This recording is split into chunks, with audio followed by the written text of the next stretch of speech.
everyone, I'm Angie Jaramillo. I'm at APEX Global EXPO 2025 here in Long Beach. With me, I have Mac from Philippine Airlines, and Mac is Head of Customer Experience. That's right. Hi, Angie. Hi. Yeah. So thank you so much for meeting with me today. I just have a couple questions. So what does delivering an excellent passenger experience mean to you personally, and how do you have that philosophy guide you in your work at Philippine Airlines? Yeah, we have to provide that great experience, right? So our passengers can fly with us again. And delivering that exceptional passenger experience, Angie, it's more than just efficiency.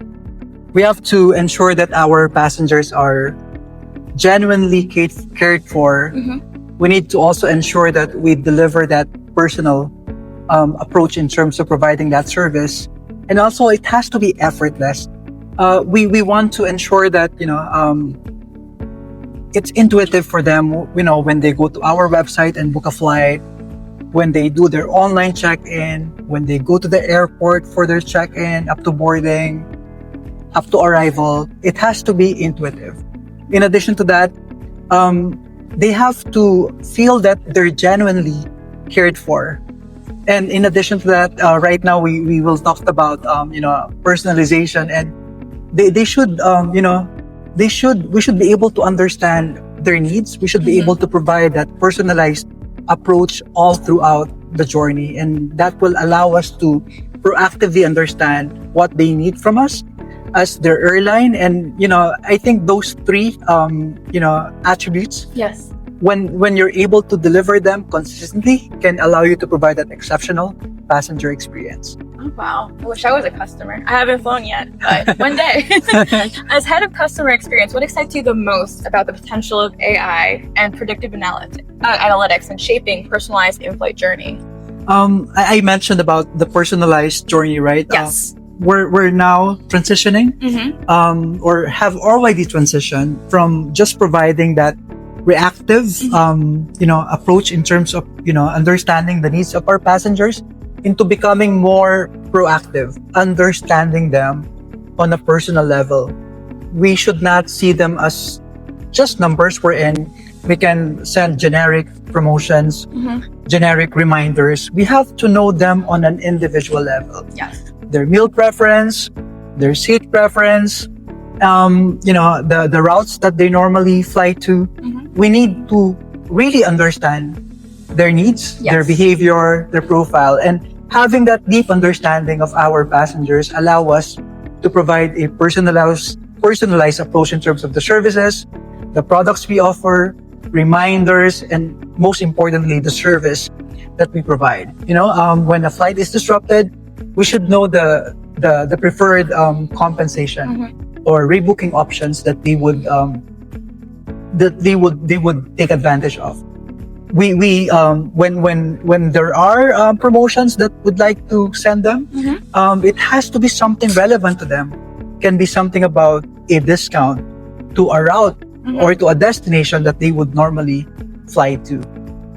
When we talked about the reminders in terms of the seat preferences or the meals that they want to avail of, when we see that their booking does not have a seat reserved for their flight, then maybe we can remind them that, hey, you normally choose a window seat and you have not reserved a seat for this flight. Would you like us to assist you with that, right? Yeah. So understanding them on that personal level and being proactive about it in terms of assisting them, ensure that they have a seamless journey with those, personalized reminders, services, and promotions, can allow us, right, to transition from being just a reactive airline to a proactive airline in meeting the needs of our passengers. Wow, great response. Yeah. Okay, one final question. You kind of talked about it a little bit.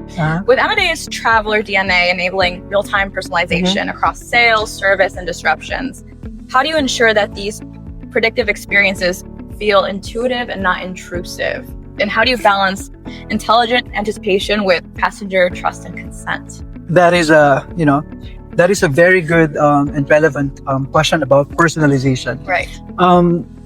Consent is non-negotiable. We need to we need to make our passengers aware, and we need to be transparent of the information we're collecting from them. Right. And we need their consent, right? And it is for us to provide that personalized experience all throughout the customer touch points. And when you talked about the traveler DNA, the profile of the passengers should not, they should be able to understand and see the value of the personalized service. If it's something that is not relevant to them, I mentioned earlier about generic promotions. If it's just a generic promotion and not something relevant to them, then for them it's just noise. Yeah. It can overwhelm them. For them it's non-value adding. Right. And they would feel that it's not about them being provided with a personalized experience. It's about them being targeted with those algorithms which are probably generic. And they would feel if that's going to be the approach wherein we send generic promotion services, and people would feel that they're being watched and they're being tracked, instead of them realizing that it's something that is good for me because the airline understands my needs better, and they're able to provide a service that is relevant to me and to my needs. So that's the very, very important point.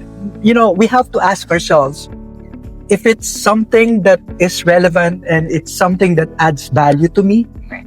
If it doesn't, then it's just noise, and the customers would feel that you're just being intrusive with all of those, communications and additional information that you would require from them. But if it's something relevant, then that's how they will see the value, and that's how they would understand that it's the personalized approach and the predictive analytics that's allowing the airlines to understand them better.